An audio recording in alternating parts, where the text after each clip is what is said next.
Respire avec les anges. Sache que les êtres qui cheminent vers l'éveil de la lumière aspirent au souffle de la vie éternelle. Que cela soit conscient ou inconscient. Ont-ils réellement compris la signification de ce souffle et ont-ils approfondi les mystères de la respiration? À l'heure actuelle, les humains sont tous figés sous l'emprise hypnotique du corps physique, de tout ce qui est mortel.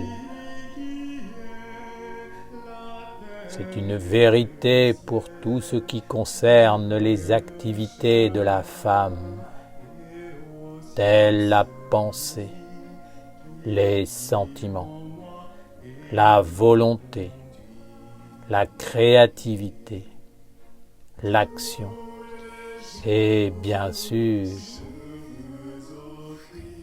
la respiration. Les femmes ne vivent presque exclusivement que pour ce corps. Même dans leurs pratiques religieuses et spirituelles. L'espace mystique qui les entoure et dans lequel elles respirent n'est empli que par des préoccupations et besoins de ce corps, de cette vie du corps et dans le corps. C'est malheureux, mais c'est ainsi. Les humains ne vont chercher le souffle de la vie que dans une atmosphère limitée, emplie par la mortalité. Ils pensent, créent, agissent et font vivre leurs sentiments, ainsi que les enfants nés de leurs paroles et de leur intelligence, uniquement dans cette sphère. Finalement, ils n'alimentent pas le feu divin déposé en eux de toute éternité, comme un héritage et une filiation sacrée. Ils ne renouvellent pas leur vie intérieure, car ils sont sans cesse plongés dans une atmosphère dans laquelle l'air pur, empli du Dieu vivant, ne circule pas. Et ils sont imprégnés par cette atmosphère.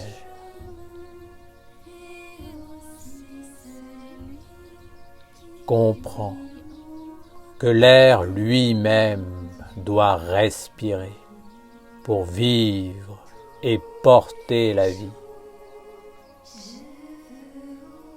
Respirer consciemment, c'est prendre conscience d'une substance magique qui t'entoure et porte la vie.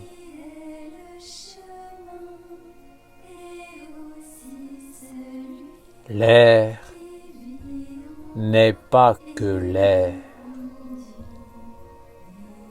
Il est réellement la vie. Dans son essence, la vie est comme Dieu, un mystère sacré et aussi une évidence. Même si elle est invisible, inconnue, la vie est. Elle devient visible et compréhensible à travers les divers mondes qu'elle enfante et anime. La respiration consciente est l'art d'unir les mondes visibles et invisibles. Elle permet de faire apparaître la subtilité et révèle que tout autour de la femme vit une atmosphère magique, un état d'âme, un lieu dans lequel l'eau rencontre l'air.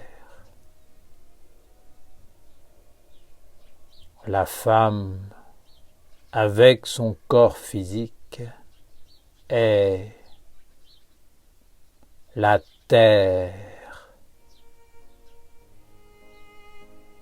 L'eau imprègne ce corps et doit s'unir à l'air vivant pour capter le feu qui est l'élément divin.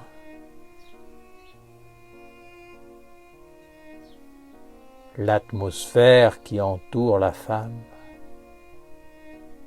est un monde dans lequel l'eau et l'air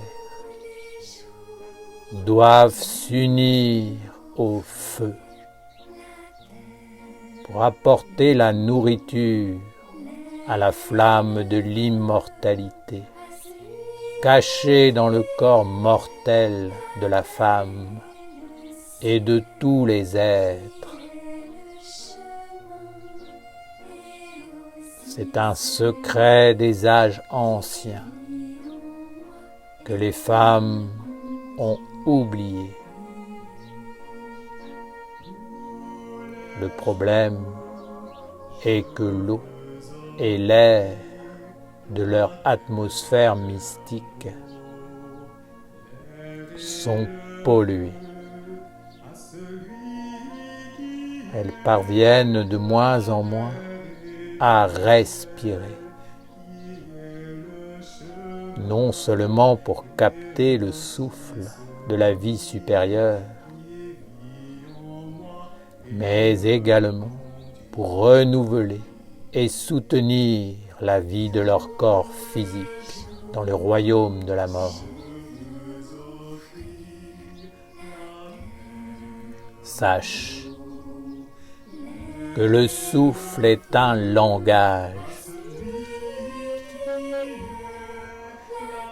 À l'origine, il est la parole du Créateur, destinée à enseigner tous les mondes, dans tous les univers. Il est le porteur du Verbe divin. Dieu est vie et transmet la vie par son intelligence. La parole est l'intelligence divine en action.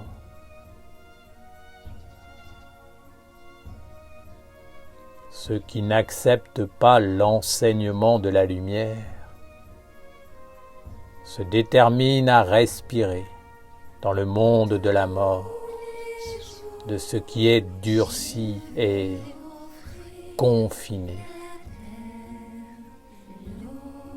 La respiration elle-même devient morte, mécanique, dénuée d'âme, utilisée juste pour alimenter le corps physique. La vie est comme le souffle, sans frontières, universel, reliant tous les mondes à l'éternité. La mort appartient au temps et à l'espace qui naît du temps, qui est donc destiné à finir. Tels sont le corps de la femme et l'espace qui est né du corps.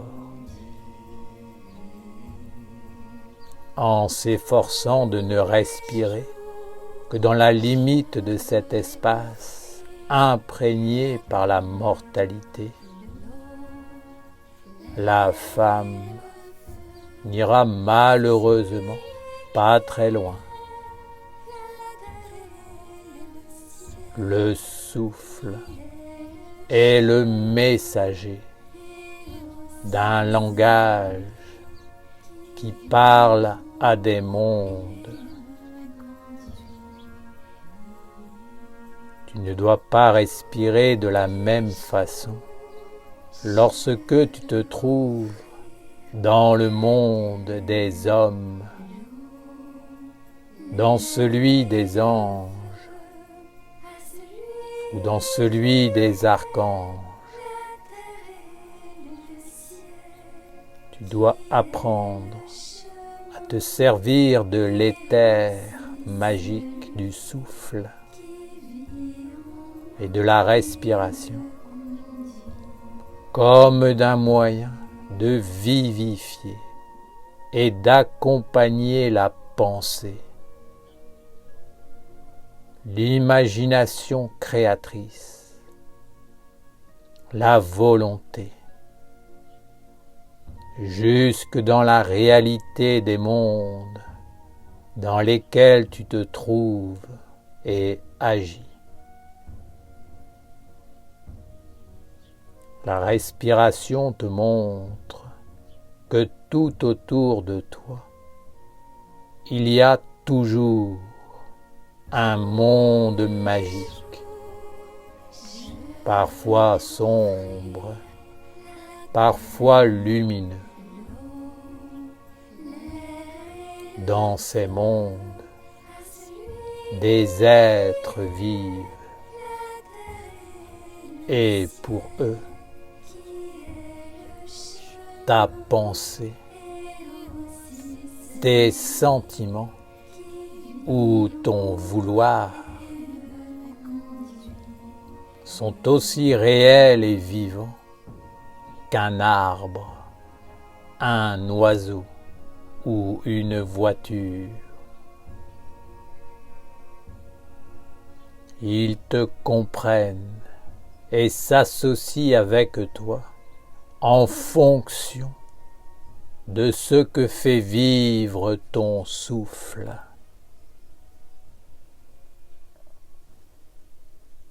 La méditation structure ta pensée. La prière organise tes sentiments. La posture canalise ta volonté.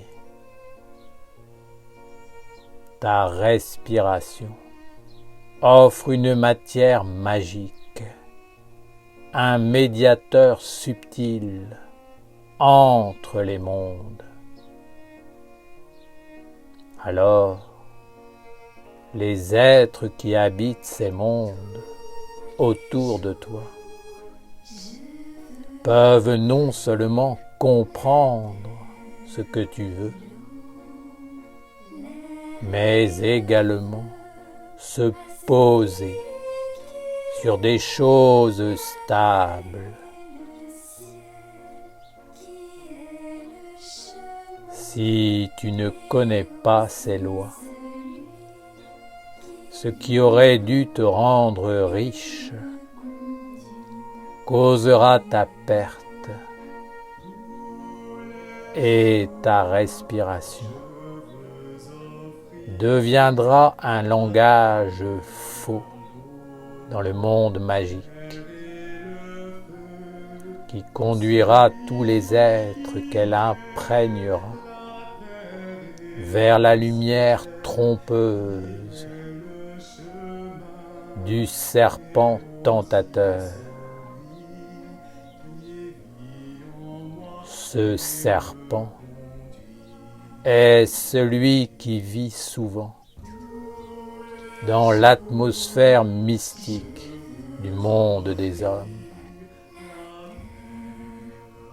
C'est pourquoi dans ce monde, il te faut être clair et active. Ce serpent s'incline devant les femmes qui savent ce qu'elles veulent et sont volontaires. Si tu veux entrer dans le monde des anges, tu dois apprendre à respirer avec ton âme en exhalant tout ce qu'il y a de plus beau, de plus pur et de plus grandiose en toi. Les anges aiment que les femmes respirent les vertus. Comme une fleur porte une couleur, la femme doit porter une vertu pour respirer dans le monde des anges. Ouvrir son souffle et son être intérieur à la lumière permet à la respiration de se dilater, d'entrer dans la grandeur et de développer une sensibilité d'âme dans l'amour le plus pur. Alors, il est possible de parler avec les êtres divins qui habitent ces mondes et même de parvenir à réaliser ses souhaits au moyen de la prière, de la méditation et de la magie. Tu peux surtout capter une nouvelle ambiance, un nouveau souffle qui purifieront et ennobliront ta sphère respiratoire, éclairciront ta conscience et permettront à tes pas de fouler un autre chemin de destinée. Avec ton souffle, tu peux réellement rapporter un air précieux, rare, chargé de la semence de tout un monde de lumière et de perfection. Si tu veux respirer dans le royaume des archanges, il faut que vive en toi la sagesse éternelle qui s'est transmise de siècle en siècle dans la tradition des enfants de la lumière. Cette tradition a vécu et s'est incarnée à travers les grands maîtres et guides de l'humanité. Ce sont les archanges qui sacrent les rois authentiques de l'humanité. Seul un maître dont le souffle est imprégné de la sagesse lumineuse et stable, et qui porte dans toutes les cellules de son corps le peuple de Dieu, pourra entrer dans le monde des archanges. Entre dans la sagesse de Raphaël et comprends que la respiration est porteuse de monde et qu'elle est également un langage unissant les mondes. La respiration véritable doit être l'attitude qui accompagne la prière, la méditation, l'acte magique. Lorsque tu te présentes devant un homme, si tu te tiens debout, assise, à genoux ou allongé, cela ne veut pas dire la même chose. Alors, toi qui cherches la lumière éternelle et le souffle de la vie, trouve en ton âme l'attitude juste et présente-toi devant le monde avec lequel tu veux t'associer et travailler. Ainsi, tu renouvelleras ton air et le conduiras vers une substance de plus en plus pure, vitalisante, régénératrice et en accord avec une intelligence supérieure.